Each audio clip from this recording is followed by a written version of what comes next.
La sala del Consejo Económico y Social de las Naciones Unidas fue el epicentro de un suceso que dejó al mundo académico y político en un estado de shock absoluto.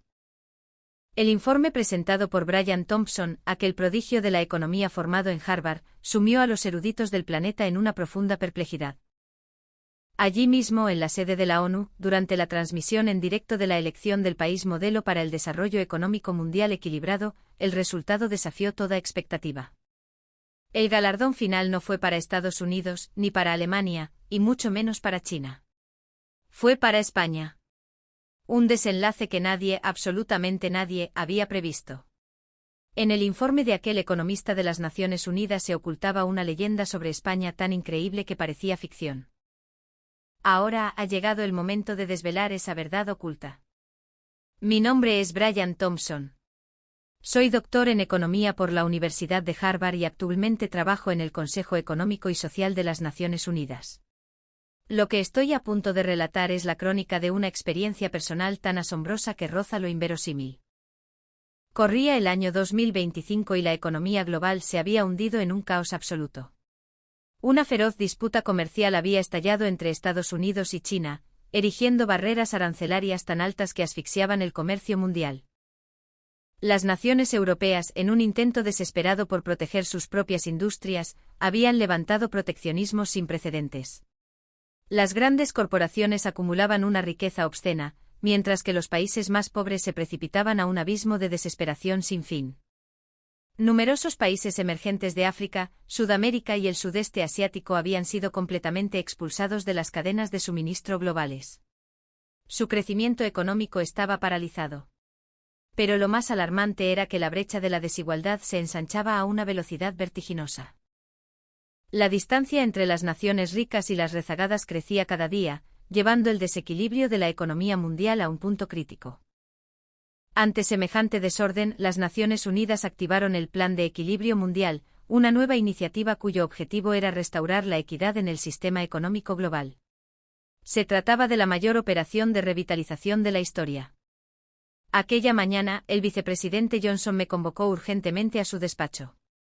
Al entrar, me encontré con una mesa sepultada bajo una montaña de complejos indicadores económicos.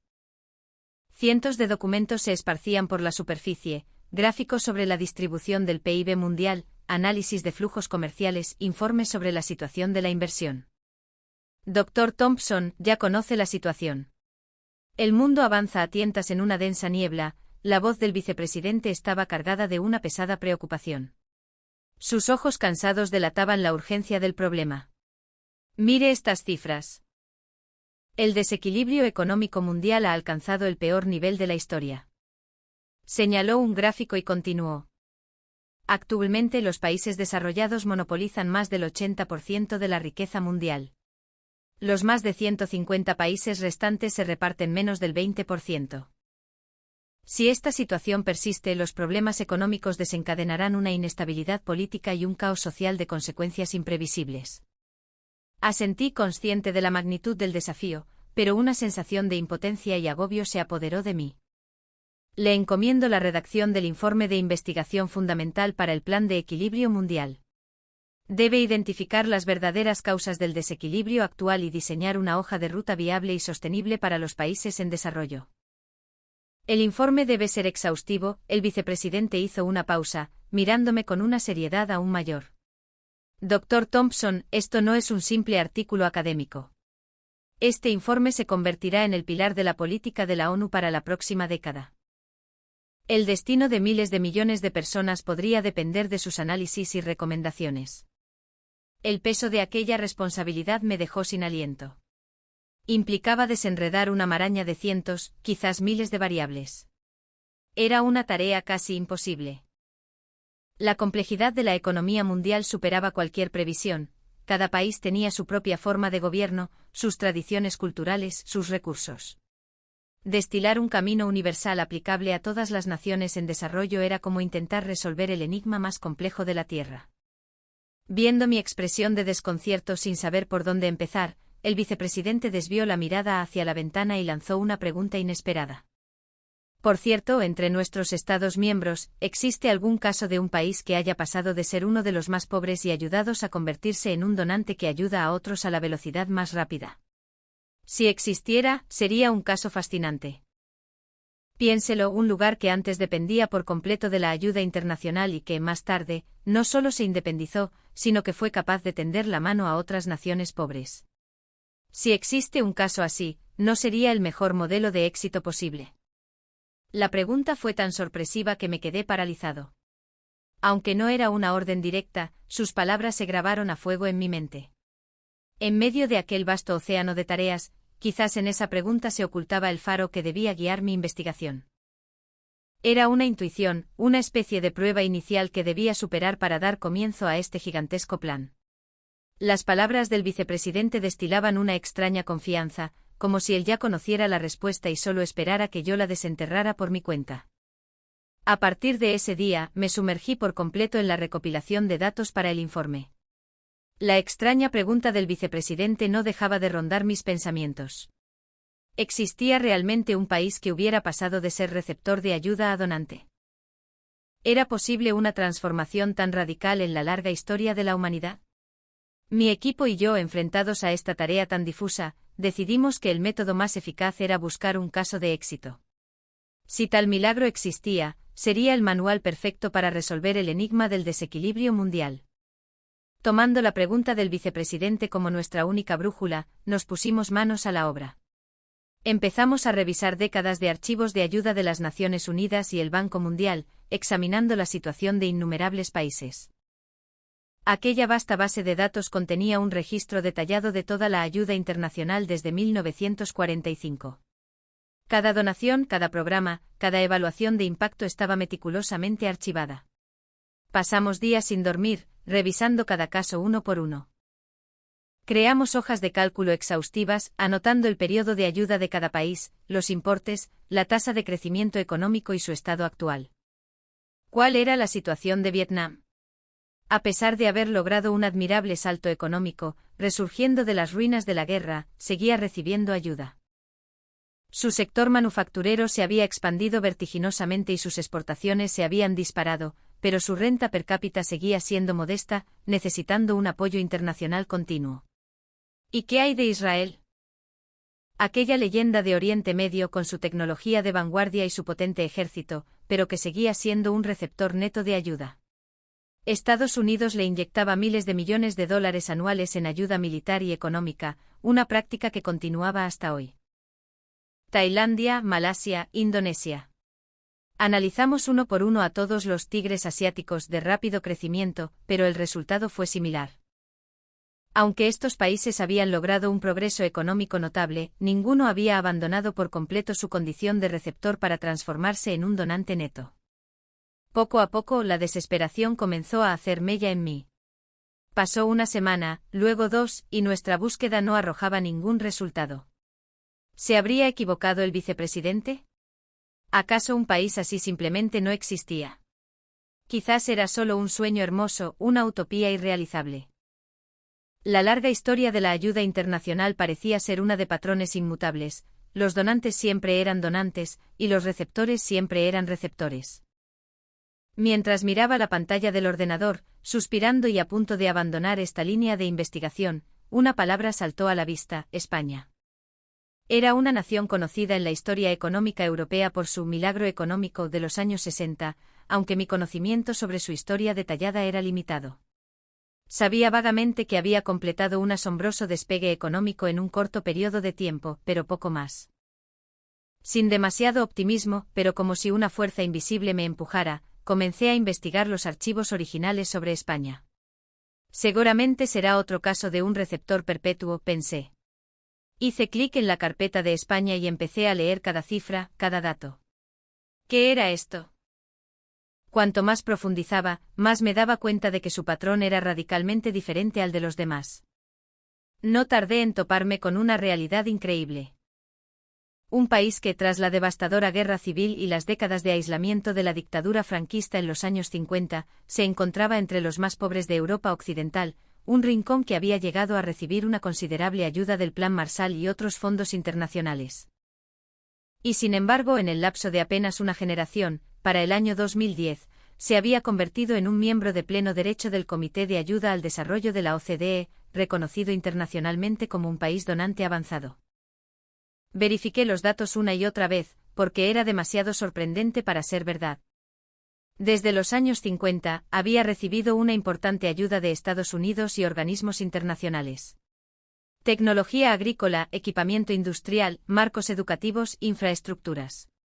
Casi todos los aspectos de su modernización inicial dependieron del apoyo externo. Sin embargo, a partir de los años 80, coincidiendo con su transición a la democracia y su entrada en la Comunidad Económica Europea, la cantidad de ayuda recibida comenzó a disminuir progresivamente. En la década de 1990, ya había comenzado su andadura como país donante. Y en 2010 ingresó formalmente en el Comité de Ayuda al Desarrollo de la OCDE, convirtiéndose en uno de los principales contribuyentes a la ayuda internacional. Al final del informe, una frase lapidaria me dejó sin aliento: España es el único caso en el mundo desarrollado que ha pasado con éxito de ser uno de los mayores beneficiarios de la ayuda internacional a convertirse en un contribuyente avanzado a la ayuda. Un escalofrío me recorrió la espalda. Mis dedos temblaban sobre el teclado. Esto iba más allá del conocido milagro español. Esa descripción superficial se quedaba corta. Se trataba de un acontecimiento único en la historia de la humanidad. Ningún otro lugar en el curso del progreso humano había completado una transformación tan asombrosa. Por fin había encontrado la única prueba real que buscaba el vicepresidente Johnson. Mi informe apenas había comenzado, pero sentía que ya tenía en mis manos la llave que podría cambiar el mundo. Tras descubrir el caso de España, un ejemplo sin parangón en la historia, me convencí de que debía convertirse en el eje central del plan de equilibrio mundial. Pero no bastaba con encontrar el ejemplo, tenía que desentrañar las causas y los pasos concretos de su éxito. El secreto debía estar enterrado en su tortuoso camino. Comencé a analizar con más detalle la trayectoria de crecimiento de España, desde su era de posguerra agraria hasta su actual estatus como potencia en energías renovables e infraestructuras. Cada periodo tenía su propia planificación y medidas específicas.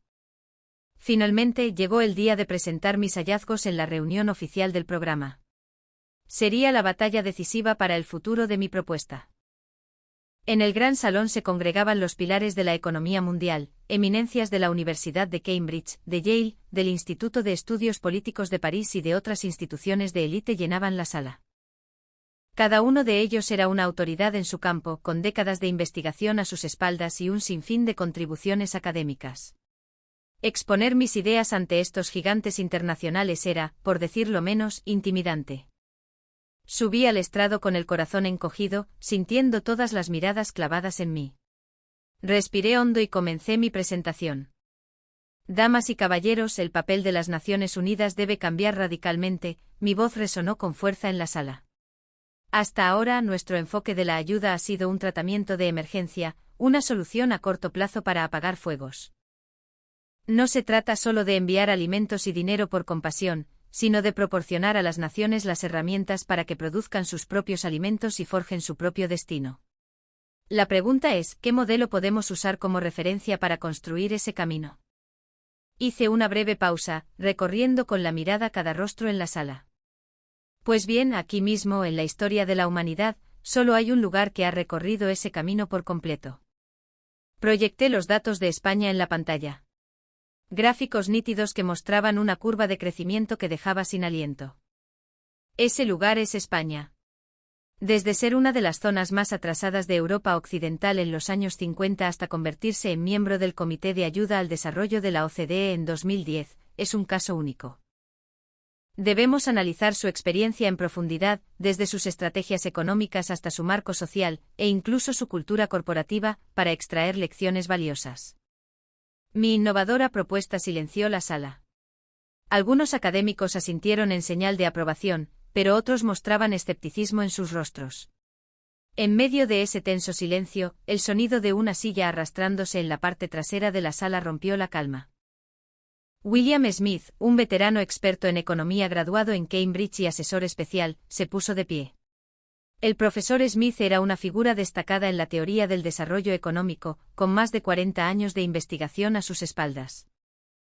Había escrito innumerables artículos sobre el progreso del tercer mundo y su reputación en la comunidad académica era legendaria.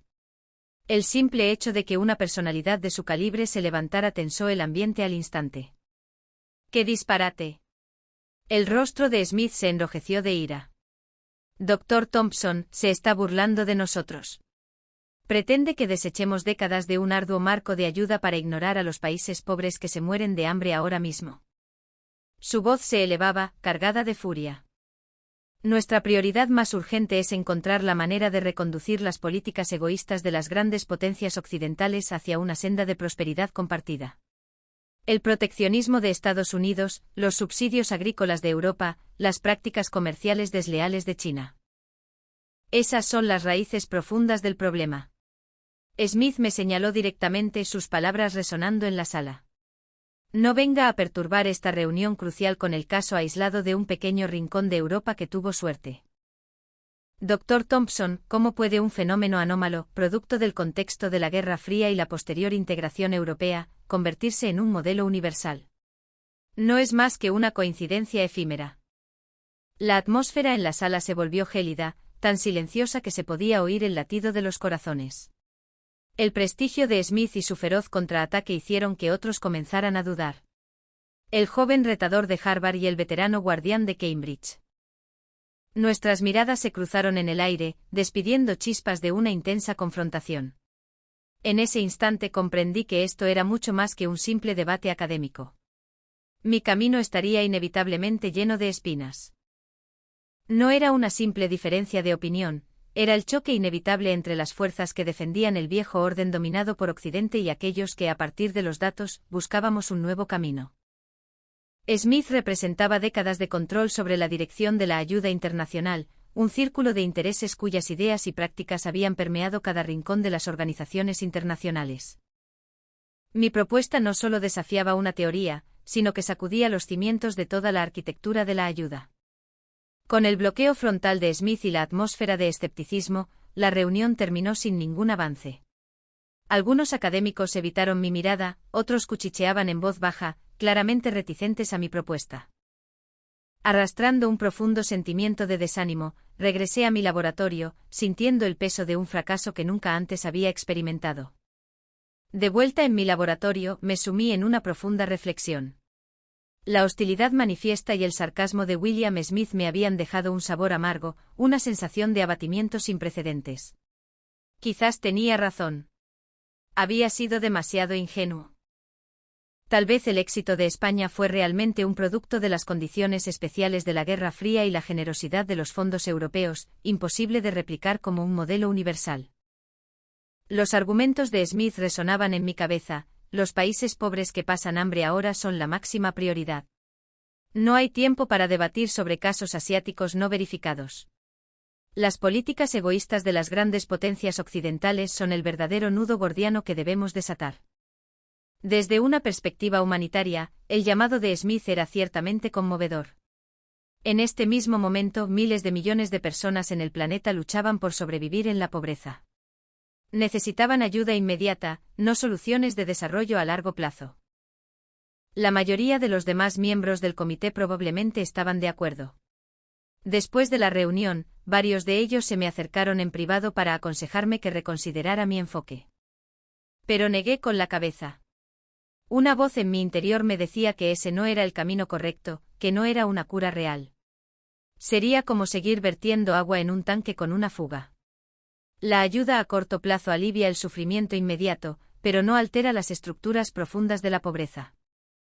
Nuestro verdadero esfuerzo ahora debería centrarse en liberar a esos incontables países pobres, que hoy sufren por falta de alimentos, enfermedades y miseria, de las pesadas cadenas que los atan. No se trataba de darles pescado, sino de enseñarles a pescar. No era darles un pez, sino el mapa y la brújula para que encontraran el río que desemboca en el mar. Y yo estaba convencido de que ese mapa y esa brújula debían encontrarse en la trayectoria de España. Mi convicción era inquebrantable, pero la presión de la realidad me asfixiaba. Smith no era solo un oponente, representaba a toda la vieja guardia académica. De repente me di cuenta de que para enfrentarme a fuerzas tradicionales como William Smith, no bastaba con llamamientos emocionales o ejemplos aislados. Lo que realmente necesitaba eran datos exhaustivos e irrefutables, respaldados por una lógica rigurosa.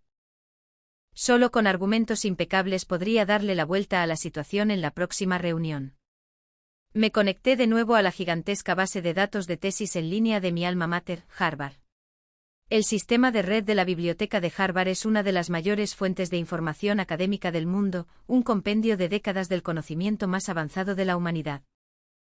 El trabajo de miles de premios Nobel y académicos brillantes estaba almacenado allí. En ese vasto océano de conocimiento, la respuesta tenía que estar escondida. Utilicé palabras clave como despegue económico español, reconstrucción de la posguerra, milagro europeo, y revisé minuciosamente miles de artículos y actas. Cada uno fue leído con sumo cuidado. Después de varios días de búsqueda ininterrumpida, un informe de investigación exhaustivo dirigido por un renombrado profesor de historia captó mi atención. El informe integraba el trabajo de más de 20 expertos, analizando el progreso de España desde múltiples perspectivas. Comenzaba con la desoladora situación del país tras la guerra civil y durante la autarquía del régimen de Franco en los años 50. Me quedé mirando los números que se desplegaban en la pantalla. Cada cifra me dejaba sin aliento. En la década de 1950, el PIB per cápita de España era de apenas unos cientos de dólares, comparable al de muchos países en desarrollo de la época, e incluso inferior al de algunas naciones europeas. La base industrial del país estaba prácticamente destruida, con muy pocas fábricas modernas. La mayoría de la población vivía de la agricultura, pero las técnicas eran anticuadas y la producción, lamentablemente baja. La tasa de analfabetismo superaba el 15%, el sistema educativo era deficiente y los recursos médicos, extremadamente escasos, con una esperanza de vida que apenas superaba los 60 años. Las infraestructuras estaban en un estado lamentable, la electricidad era intermitente y las carreteras, un entramado de baches y polvo. La economía dependía casi por completo de la ayuda exterior, sin ninguna base para la autosuficiencia. Los hechos impactantes se sucedían. El informe describía vívidamente las dificultades de la población española de la época. Un ejemplo elocuente, hasta bien entrados los años 60, mientras los hogares medios estadounidenses ya usaban calderas de gas, la mayoría de los españoles todavía dependía del carbón para calentarse. El carbón, propenso a causar intoxicaciones por monóxido de carbono, era un método de calefacción de alto riesgo, pero para ellos era la única opción asequible. Cada invierno se producían tragedias por envenenamiento. Esto llevó a la costumbre de que los vecinos llamaran a la puerta si no veían movimiento al otro lado a media mañana, para asegurarse de que todos estaban bien. Además, para ahorrar carbón, solo se calentaba modestamente el dormitorio, mientras que el salón y la cocina solían estar helados. Muchas familias se acurrucaban en una sola habitación para pasar el invierno. Las viviendas de la época eran en su mayoría construcciones sencillas de madera o ladrillo, con un aislamiento deficiente, techos que goteaban con la lluvia y que se tambaleaban con el viento. A juzgar por estas cifras, las posibilidades de que este país se salvara por sí mismo eran mínimas. Cualquier experto económico lo habría diagnosticado como un caso clásico condenado a la pobreza. Esto precisamente reforzaba el argumento de William Smith sobre el papel crucial de la ayuda estadounidense y europea. En una situación tan desesperada, sin ayuda internacional, España no habría podido sobrevivir. Pero al pasar a la página siguiente el informe mostraba una curva de crecimiento increíble. A partir de los años 60, el plan de estabilización, y la apertura al turismo y la inversión extranjera cambiaron el rumbo por completo. Se documentaba vívidamente la asombrosa transformación, desde la industria ligera inicial hasta la industria pesada y química, y luego el giro hacia el sector servicios, las infraestructuras y, más tarde, las energías renovables. Cada década trajo consigo un nuevo salto y una nueva mejora. La rápida expansión de la industria automotriz y el turismo en los años 60 y 70. El fuerte impulso de las infraestructuras y la modernización en los 80, con la entrada en la CE. El auge de las empresas de servicios y las telecomunicaciones en los 90. La consolidación como líder mundial en energías renovables y turismo de alta calidad en los 2000. Cada etapa tenía su propia estrategia y su propia voz. Lo que era aún más admirable era la tenacidad que demostraba en tiempos de crisis. La crisis del petróleo de los 70, la crisis económica europea de 1993, la crisis financiera mundial de 2008. Una serie de pruebas de fuego globales. La curva de crecimiento de España, aunque se detenía brevemente, nunca retrocedía. Siempre lograba recuperarse y seguir ascendiendo. En apenas 50 años, su trayectoria de ascenso hasta convertirse en una de las 15 economías más grandes del mundo era deslumbrante. Era la leyenda del fénix resurgiendo de sus cenizas, renaciendo de las llamas. A través del testimonio de los números, vi la épica narrativa de un lugar que se levantó de las ruinas para ocupar un lugar en el escenario mundial. Pero esto era solo el principio. Tenía que ahondar más para descubrir las razones de su éxito. Continué investigando el informe, esperando encontrar el secreto del éxito español. Pasé al siguiente capítulo, que examinaba los problemas estructurales de España con una perspectiva sobria. La crisis del envejecimiento era la más destacada. La tasa de natalidad de España había caído a una de las más bajas del mundo, con una media de 1,2 hijos por mujer. Esto presagiaba un drástico descenso de la población, una grave escasez de mano de obra y un aumento vertiginoso del número de ancianos. La presión sobre el sistema de pensiones se convertía en un lastre para la sociedad. La reducción de la población activa implicaba una inevitable ralentización del crecimiento. Los problemas de la estructura económica también eran profundos. Unas pocas grandes empresas como Inditex, Telefónica o Iberdrola dominaban el panorama económico, ahogando el espacio de las pequeñas y medianas empresas. Aunque las grandes corporaciones eran competitivas a nivel internacional, la excesiva dependencia de unas pocas conllevaba un riesgo enorme. Las pymes sufrían de falta de innovación y dinamismo, y su capacidad para crear empleo era limitada. La baja productividad también era un problema persistente.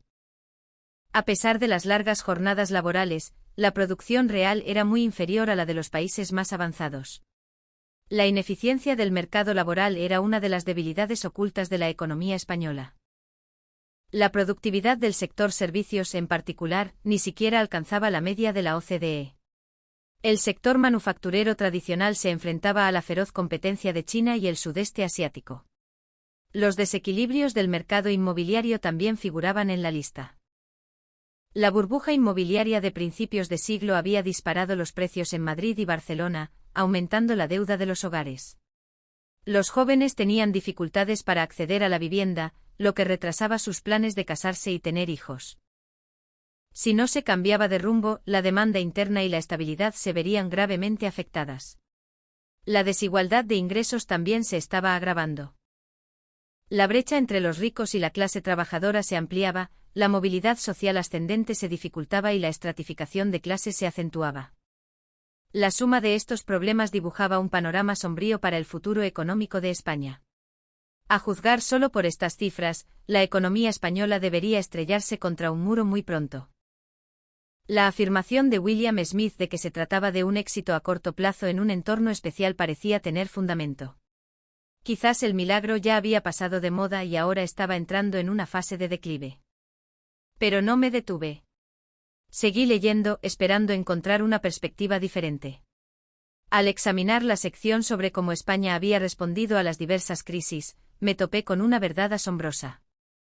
Cada vez que una tormenta económica azotaba la historia de España, curiosamente, siempre utilizaba su mayor debilidad como punto de apoyo para impulsar un progreso aún mayor. Este patrón se repetía una y otra vez en su historia de crecimiento.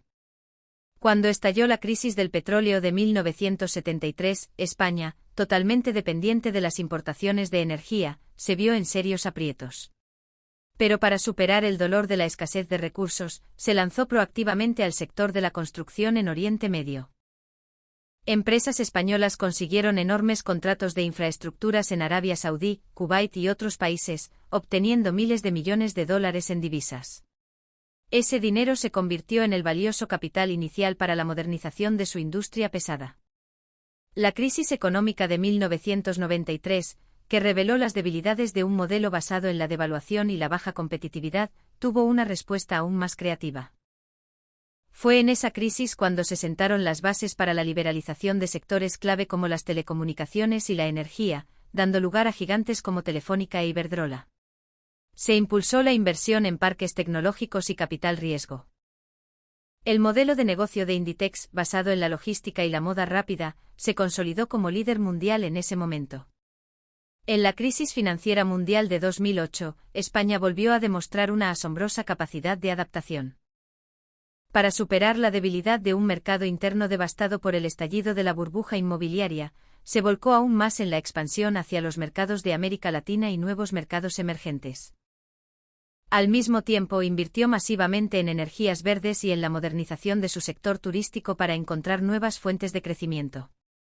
El comercio electrónico y la economía digital también experimentaron un rápido auge en ese momento. De repente comprendí una verdad asombrosa: la fortaleza de España no residía en tener pocos problemas, sino en su habilidad para resolverlos. Cada crisis no era el final, sino el comienzo de una nueva oportunidad. Cuando llegaba la tormenta, toda la sociedad parecía entrar en un estado de alerta, como en tiempos de guerra. La inteligencia y la energía de todo el país se concentraban en encontrar una salida. En este proceso, no solo superaban la adversidad, sino que se fortalecían y descubrían nuevas fuerzas para avanzar. Esta admirable resiliencia y creatividad eran la verdadera arma secreta de España. Una vez más, se me puso la piel de gallina. Esta revelación cambió por completo mi perspectiva. España no era un caso afortunado, sino un colectivo resiliente con una capacidad única para resolver problemas. Esto se convertiría en el faro de esperanza más tangible para los países en desarrollo plagados de problemas.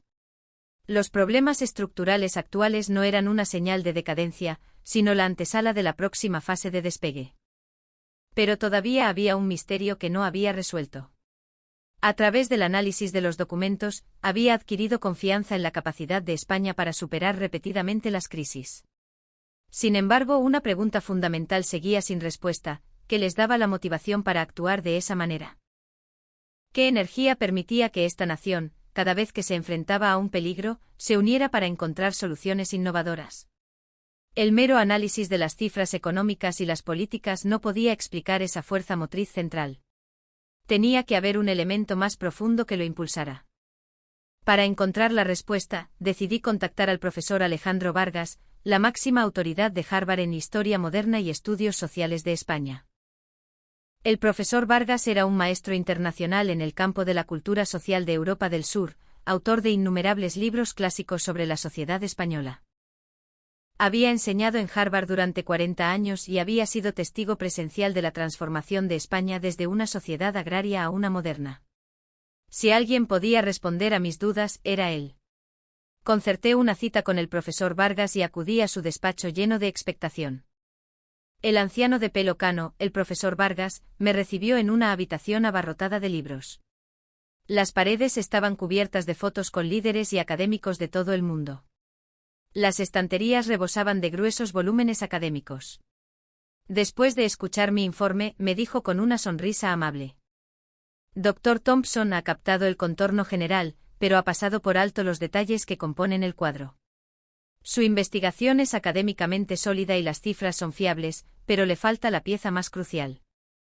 El profesor Vargas hizo una pausa y me miró con una mirada penetrante.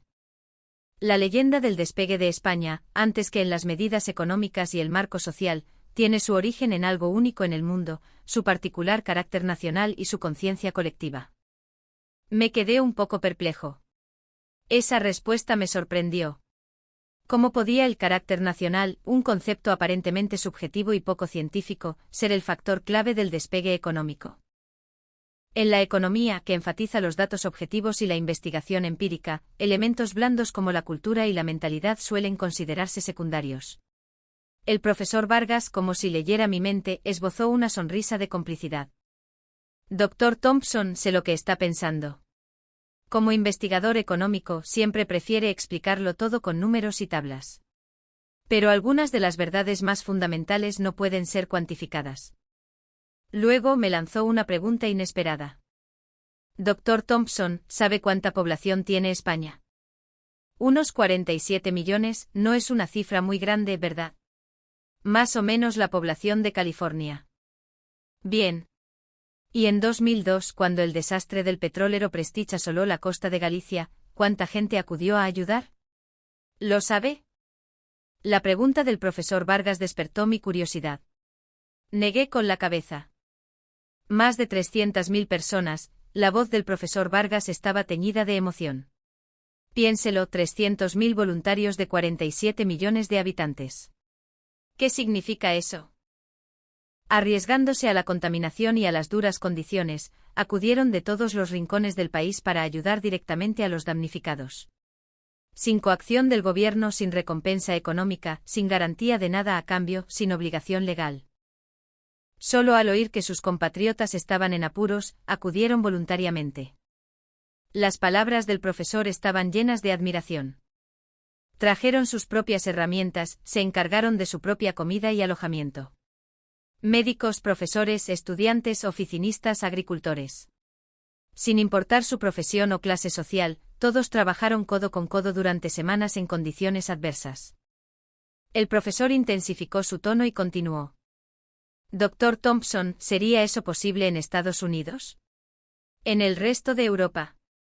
Incluso con subsidios del gobierno, sería difícil reunir a tantos voluntarios en un lugar tan peligroso. Poco a poco empecé a comprender lo que el profesor quería decir. No era solo una cuestión de números, sino una demostración de la especial cohesión y espíritu de ayuda mutua y altruismo de la sociedad española. El profesor Vargas continuó. Manifestarse para expresar el descontento, agruparse por intereses propios, eso es fácil en cualquier lugar. Es la naturaleza humana unirse para defender los propios derechos. Pero que tanta gente acuda espontáneamente sin ninguna recompensa, por el bien de desconocidos, para superar juntos una adversidad, es un fenómeno extremadamente raro a nivel mundial. El profesor se levantó y se acercó a la ventana. A eso me refiero cuando hablo del carácter especial español. Tienen un dicho popular que dice que la mejor gente de España son los propios españoles. No es solo un eslogan turístico, es una profunda verdad que revela la esencia de la sociedad española. ¿Quiere un ejemplo más reciente? El profesor se giró para mirarme. Hace unos años, durante la pandemia de COVID, el mundo entero se sumió en el caos. En Estados Unidos, ¿no hubo protestas contra las mascarillas por considerarlas una violación de la libertad individual? Los países europeos también sufrieron divisiones sociales por los confinamientos. En ese momento, ¿sabe qué hicieron los españoles? Volví a negar con la cabeza, esperando la respuesta del profesor. Durante los peores momentos del confinamiento, salían a sus balcones cada día a las 8 de la tarde para aplaudir a los sanitarios. No porque una ley les obligara, sino por consideración a los demás, con el deseo común de detener la propagación del virus y acabar con esa calamidad lo antes posible. Las estrictas normas de confinamiento impuestas por el gobierno no provocaron quejas masivas, sino que se cumplieron de forma abrumadora. Y lo que es más sorprendente, cuando escaseaban las mascarillas, mucha gente salía menos de casa voluntariamente para dejárselas a quienes más las necesitaban, sanitarios, ancianos, niños. Surgió de forma natural en la sociedad un sistema de distribución espontáneo. Las palabras del profesor me conmovieron profundamente. Dr. Thompson, este es el motor que hay detrás del milagro económico español. No son las políticas o los marcos, sino el corazón de la gente. Cuando llegan las dificultades, no huyen cada uno por su lado, sino que se unen para encontrar soluciones. No se echan la culpa unos a otros, sino que cada uno asume su propia responsabilidad. Esta mentalidad colectiva es una energía poderosa que ninguna teoría económica puede explicar. Estaba profundamente conmovido. Toda mi perspectiva había cambiado. Hasta ahora, solo me había fijado en las frías cifras y las reglas. Creía que el núcleo del progreso económico residía en las políticas correctas y los sistemas eficientes. Pero la verdadera respuesta se ocultaba más allá de los números, en el cálido corazón de la gente, en esa conciencia colectiva especial que trascendía los intereses propios ante una crisis. Esta fuerza mental era la base sobre la que España, en cada crisis, había forjado milagros unidos. Después de hablar con el profesor Vargas, sentí instintivamente que las piezas dispersas comenzaban a encajar en un gran mosaico. El secreto del despegue de España no residía solo en las medidas económicas o la estructura política, sino en una mentalidad social que no se podía medir con números, pero que era absolutamente real. Esta revelación iba a cambiar por completo el rumbo de mi informe. Regresé apresuradamente al laboratorio para reorganizar todos los datos desde el principio. Ahora mi tarea era fusionar este nuevo fundamento con el análisis económico previo para crear un marco integral, con respaldo científico y una visión profunda. Convoqué de inmediato a mi equipo para compartir los hallazgos de mi investigación y las ideas clave del profesor Vargas. En la sala de reuniones se congregó mi equipo principal, Sofía, experta en análisis económico, Marco, doctor en estadística, y Elena, investigadora de asuntos internacionales. Todos ellos eminencias en sus respectivos campos. Les expuse uno por uno los resultados de las últimas semanas y los nuevos descubrimientos. Mientras escuchaban mi apasionado relato, los ojos de mis compañeros, acostumbrados a escudriñar datos diferentes, comenzaron a brillar. Empezaron a comprender la profunda importancia del caso español. Sofía, la investigadora, fue la primera en hablar, visiblemente sorprendida. Brian, tu análisis es asombroso. Las cifras económicas son cruciales, por supuesto, pero la perspectiva sociocultural lo cambia todo. Sin embargo, los últimos datos industriales que acabamos de revisar respaldan tu idea con una fuerza que quizás ni siquiera imaginamos. Sofía proyectó en la pantalla un complejo mapa de las cadenas de suministro globales. Innumerables líneas conectaban países, indicando el flujo de bienes y tecnología. España ya no es solo una vieja historia de éxito en la ayuda. En sectores clave de tecnologías de vanguardia como las energías renovables, la biotecnología y las infraestructuras inteligentes, ostenta una posición que le da el control sobre las arterias vitales de la cadena de suministro global. Sofía señaló los puntos neurálgicos del mapa y continuó. Una sola empresa, Iberdrola, gestiona una de las mayores redes de energía renovable del mundo. Sin su tecnología de redes inteligentes, la transición energética de Europa y América se paralizaría. Si España cortara el suministro de ciertos componentes de infraestructuras de alta velocidad, los proyectos de transporte en varios continentes se detendrían. La logística de Inditex redefine el comercio minorista mundial. La voz de Sofía estaba cargada de emoción. Esto no es una gloria pasada, es el motor que impulsa la economía global actual. España ha pasado de ser un beneficiario de ayuda a convertirse en un pilar indispensable de la economía mundial. Marco, el experto en estadística, añadió cifras más detalladas. Permíteme dar algunos datos concretos. El PIB de España representa solo el 1,5% del total mundial, pero en el sector de la energía eólica, sus empresas controlan casi el 20% del mercado global. En la construcción y gestión de infraestructuras de alta velocidad, están entre los 3 primeros del mundo. Esto significa que gran parte de la transición ecológica y la conectividad del futuro dependen de la tecnología española. Elena, la experta en relaciones internacionales, ofreció una visión más profunda. Exacto, esta podría ser la verdadera llave que busca la ONU. Hasta ahora, siempre nos hemos preocupado por cómo persuadir o guiar las políticas comerciales egoístas de grandes potencias como Estados Unidos y China. Pero la existencia de España nos da una carta de triunfo para contenerlos y equilibrarlos. Elena amplió su argumento. Aunque Estados Unidos es una superpotencia militar y financiera, depende de la tecnología de redes inteligentes española para modernizar su red eléctrica. Aunque China es un gigante manufacturero, necesita la experiencia en infraestructuras y gestión turística de España para su propia modernización. Esto significa que España tiene una influencia estratégica sobre las dos superpotencias. El análisis del equipo se hizo cada vez más profundo. Sin España, las industrias del futuro no podrían funcionar.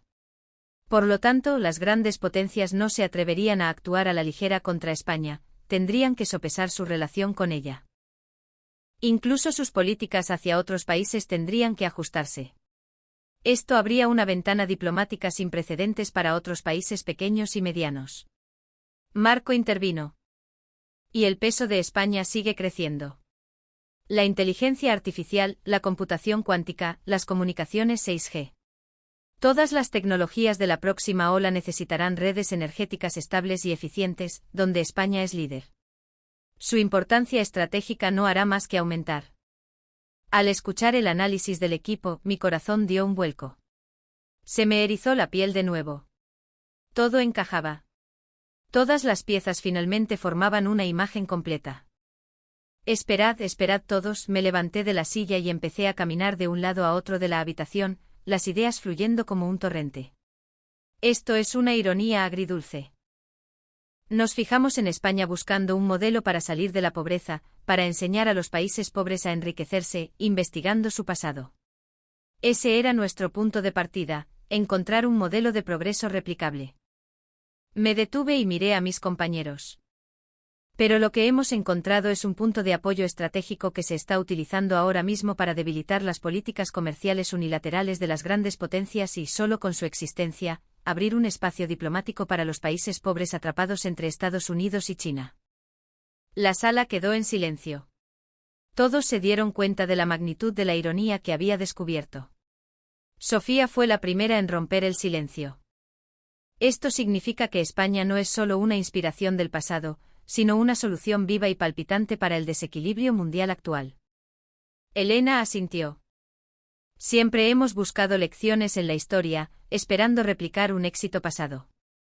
Pero España nos está mostrando cómo un éxito pasado se convierte en una fuerza presente. Marco dijo emocionado. Esto cambia por completo nuestra concepción de la ayuda. No solo ayudamos a los países a empezar, sino que cultivamos actores estratégicos capaces de alterar el equilibrio global. Sentí una emoción y una certeza sin precedentes. España no era simplemente un buen estudiante, se había convertido en un actor central que impulsaba el equilibrio de poder mundial. Mi informe ya no era solo un análisis del éxito de un país pobre, se estaba transformando en un audaz y poderoso plan estratégico, que nadie había previsto, para remodelar por completo el plan de equilibrio mundial. Este descubrimiento iba a sacudir los cimientos del orden internacional. Llegó el día del seminario final. Sería el momento decisivo que determinaría el destino de mi visión y el futuro del plan de equilibrio mundial. La sala estaba más concurrida que la vez anterior.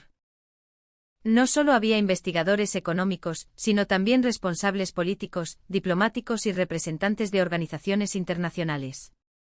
El vicepresidente Johnson presidía personalmente la sesión, subrayando la importancia de esta presentación. William Smith estaba sentado en primera fila, con una mirada afilada fija en mí. Sabía que sería una intensa batalla de ingenio. Subí al estrado, respiré hondo y comencé a exponer la esencia de mi informe final. Damas y caballeros, lo que voy a presentar hoy no es solo la historia del crecimiento de una nación. Es una idea subversiva para remodelar el concepto de ayuda internacional y la estrategia de equilibrio económico global. Proyecté en la pantalla la curva de progreso de España. España, desde ser una de las zonas más pobres de Europa Occidental en los años 50, tras 70 años de lucha, no solo ha alcanzado la independencia económica, sino que se ha convertido en un centro estratégico indispensable para la economía global actual. Expuse detalladamente las cifras y los análisis, demostrando con hechos y ejemplos claros cómo España, partiendo de las ruinas de la posguerra, superó un sinfín de debilidades para forjar su leyenda.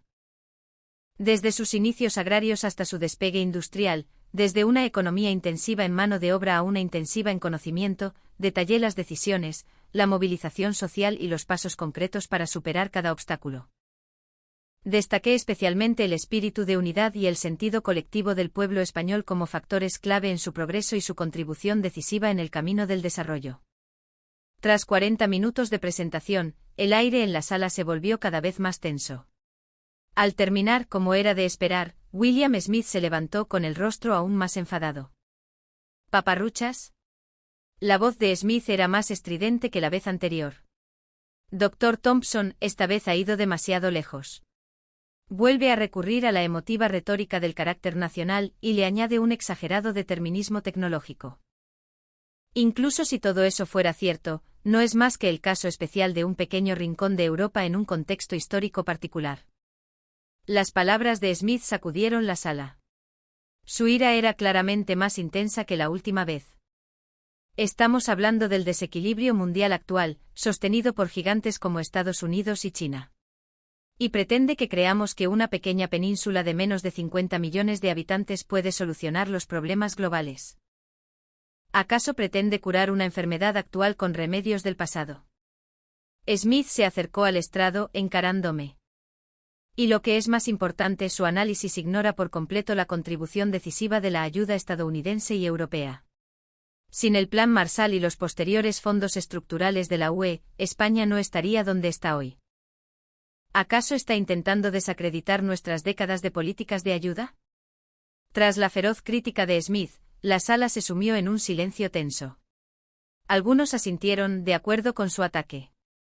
Mi punto de vista se enfrentaba de nuevo a la violenta reacción del establishment. Pero esta vez estaba preparado. Había estado esperando este momento con la mente tranquila como una roca. Respondí con una voz serena. Profesor Smith, gracias por su comentario. Su crítica es, en cierto modo, muy pertinente. Hice una pausa, captando la atención de toda la sala. Tiene usted razón. No debemos buscar soluciones en el pasado, sino en el presente. Estoy completamente de acuerdo en eso. Por lo tanto, el punto central de mi informe parte precisamente de la situación actual. Toda la sala contuvo la respiración, esperando mi siguiente frase. Con voz firme dije, palabra por palabra. Profesor Smith, ¿cuál es, en su opinión, el resultado del despegue de España tras esa dura lucha? No es una gloria pasada, sino un hecho presente. Son ellos precisamente quienes ahora controlan nodos clave de la cadena de suministro global.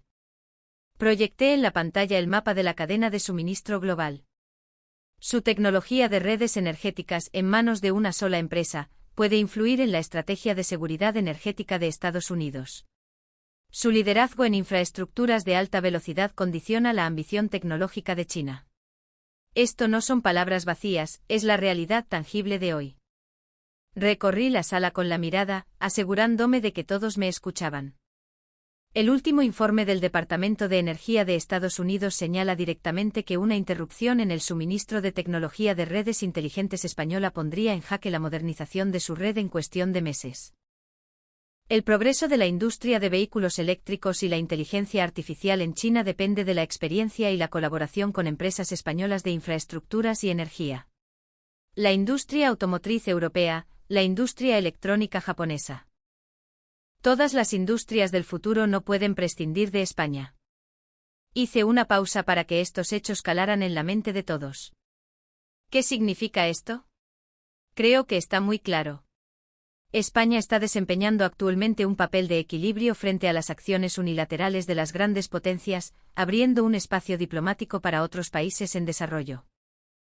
El modelo de éxito del pasado se ha convertido en la solución viva y más poderosa para el desequilibrio mundial actual.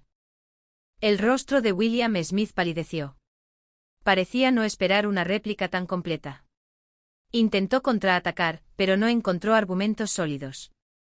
Su visión obsoleta estaba anclada en el pasado, incapaz de explicar cómo un éxito histórico se había transformado en una fuerza estratégica presente. El ambiente en la sala comenzó a cambiar. Más y más gente empezó a asentir, comprendiendo. Aproveché el momento para continuar mi argumentación. Damas y caballeros, seamos realistas. Los viejos enfoques de la ayuda han demostrado sus limitaciones.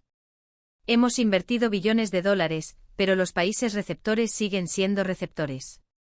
España nos muestra una posibilidad completamente diferente. Proyecté un gráfico comparativo en la pantalla. De receptor a donante. De dependiente a indispensable. De periferia a centro. Este es el verdadero camino del éxito que debemos seguir. Un murmullo de aprobación recorrió la sala. Sentí que el viento soplaba a mi favor y decidí lanzar mi propuesta final. Por lo tanto, mi recomendación final es la siguiente. Aprovechando el impulso, presenté mi propuesta final y revolucionaria al vicepresidente Johnson y al comité de evaluación. Durante décadas hemos aconsejado a los países en desarrollo que copien el modelo de libre mercado de Estados Unidos, el modelo de dirección estatal de China o el modelo manufacturero de Alemania. Pero una y otra vez hemos fracasado. ¿Por qué? Hice una pausa, dejando que la pregunta flotara en el aire. Porque esos países no son Estados Unidos, ni China, ni Alemania. Tienen culturas diferentes, recursos diferentes y cargas históricas diferentes. Copiar el camino de otros nunca funcionará. Me adelanté al centro del escenario y continué con una voz más firme. Pero aquí tenemos una prueba irrefutable, un lugar que, partiendo de las ruinas, ha forjado su propio y único camino de progreso. De depender completamente de otros, a que otros dependan completamente de él. De ser un receptor de ayuda a convertirse en la clave del equilibrio económico mundial. Volví al estrado, listo para anunciar mi punto culminante. Por lo tanto, mi conclusión final y la única recomendación de este informe es que el Plan de Equilibrio Mundial de las Naciones Unidas designe oficialmente a España, a partir de ahora, como la zona de demostración del plan. Para analizar en profundidad su fórmula de éxito y promoverla entre todos los países en desarrollo del mundo. No para copiar sus políticas al pie de la letra, sino para aprender su mentalidad y sus métodos. Aprender a convertir las propias debilidades en fortalezas. Aprender a aprovechar las oportunidades en medio de la tormenta. Aprender a construir una resiliencia social inquebrantable. El murmullo en la sala se convirtió en un debate animado. El rostro del vicepresidente Johnson mostraba una sonrisa de satisfacción. Claramente mi propuesta le interesaba mucho. Lancé mi último llamamiento. La experiencia de España nos dice que el verdadero progreso no consiste en vivir de la ayuda, sino en crear valor. No en copiar a otros, sino en desarrollar el propio potencial. No en recibir pasivamente los golpes, sino en forjar activamente el mañana. Este es el nuevo estándar de la ayuda para el siglo XXI. Al terminar mi presentación, un atronador aplauso inundó la sala. El vicepresidente Johnson se levantó aplaudiendo y se acercó a estrecharme la mano. Sus ojos brillaban de emoción. Dr. Thompson lo ha conseguido. No solo ha encontrado la respuesta que buscábamos, sino que ha desenterrado una posibilidad que nunca habíamos imaginado. Teníamos la brújula más fiable ante nuestros ojos, pero siempre buscábamos soluciones lejanas. Ahora lo entendemos todo. El vicepresidente se dirigió a la audiencia. Damas y caballeros, creo que la propuesta del Dr. Thompson es revolucionaria. No es solo un plan de ayuda, es un nuevo paradigma para la cooperación internacional. Los aplausos y las voces de aprobación se hicieron más intensos. Incluso algunos de los académicos que al principio se mostraron escépticos ahora asentían en señal de acuerdo. William Smith se hundió en su silla, con el rostro pálido como el papel. Evidentemente no podía asimilar este resultado. Pero la suerte estaba echada. Su oposición había sido engullida por la marea de los tiempos. El Plan de Equilibrio Mundial de las Naciones Unidas por fin tenía una brújula, y la dirección que señalaba iba más allá de un simple modelo de éxito. Como pionera en el liderazgo del equilibrio global, España brillaba con una nueva luz. A partir de ese día, la comunidad internacional comenzó a ver a España con una nueva perspectiva. Ya no era una península que necesitara protección, sino un socio estratégico indispensable para la estabilidad económica mundial. Ya no era un receptor pasivo de ayuda, sino un mentor que aportaba sabiduría y experiencia al progreso global. Las Naciones Unidas pusieron en marcha oficialmente el proyecto de estudio del modelo español. Delegaciones de gobiernos de decenas de países acudieron en masa a España para aprender de su experiencia. Las lecciones del progreso español comenzaron a incluirse en los manuales internacionales. Las escuelas de economía de todo el mundo abrieron cursos especializados sobre España. El nombre de España pasó de ser un topónimo a ser un sinónimo de un nuevo modelo de desarrollo. La verdad que desenterró aquel joven economista, Bryan Thompson, acabó impulsando al mundo. La historia de un lugar que, partiendo de las ruinas, se convirtió en 70 años en la 15ª economía más grande del mundo y que, además, sigue actuando como punto de equilibrio global. Este descubrimiento cambió la definición de la ayuda internacional. El viejo modelo de dar paso al de construir juntos. No una ayuda unidireccional, sino un aprendizaje mutuo. No un rescate a corto plazo, sino un progreso a largo plazo. Quizás por estar demasiado cerca, no podíamos ver lo especial que era la tierra que pisábamos. La magnitud del logro que nosotros, los españoles, habíamos conseguido. De recibir ayuda a darla. De depender de otros a que otros dependan de nosotros. De la periferia al centro.